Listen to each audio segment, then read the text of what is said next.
పేరు బి శంకర్రావు అండి. Engineering assistants association రాష్ట్ర ప్రధాన కార్యదర్శి అండి. ఈరోజు ఇన్ని వేల మంది రోడ్డు మీదకి రావడానికి కారణము మా యొక్క కడుపు మంటానండి.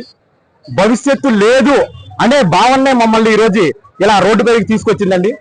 అదేవిధంగా మేము గౌరవనీయుల ముఖ్యమంత్రి గారికి మరియు అదేవిధంగా మన ఉప ముఖ్యమంత్రి గారికి ధన్యవాదాలు తెలియజేస్తామండి. ఎందుకంటే 1,30,000 మంది సచివాలయ ఉద్యోగుల భవిష్యత్తు బాగుండాలని సుమారుగా 9 డిపార్ట్మెంట్లకు ఆల్రెడీ ఈ కూటమి ప్రభుత్వం వచ్చాక ప్రమోషన్ ఛానల్ కల్పించింది.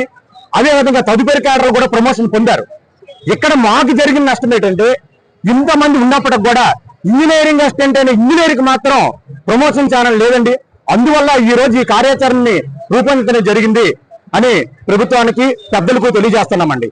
అదేవిధంగా ఎంతో మందిని గౌరవనీయుల పెద్దల్ని మినిస్టర్ని మా సమస్యని రిప్రజెంట్ చేయడం జరిగింది.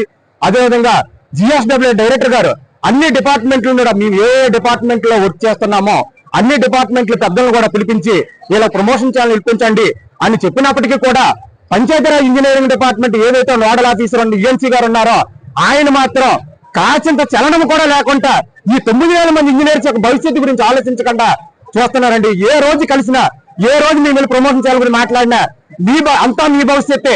6 సంవత్సరాల నుంచి ఏదండి మాకు ఇచ్చిన భవిష్యత్తు అని మేము ఈ మీడియా ముఖంగా అడుగుతున్నాం. సార్ ఏది మీరు ఇచ్చిన భవిష్యత్తుని మాకు చూపించండి. ఇంట్లో మీ పిల్లలు ఉంటే మీరు ఇలాగే చేస్తారా?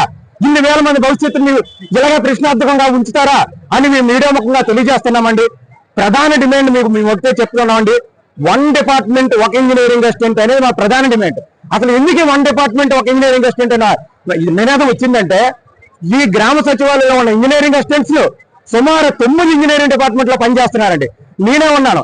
ఒకవేళ సీసీ రోడ్ పని అయితే సీసీ రోడ్ వరకు దగ్గరికి వెళ్తాను. అలాగా ఆర్డబ్ల్యూజే గారు కాల్ చేస్తారు. ఆర్డబ్ల్యూజే గారు కాల్ చేసేలాగా హౌసింగ్ ఏ గారు కాల్ చేస్తారు.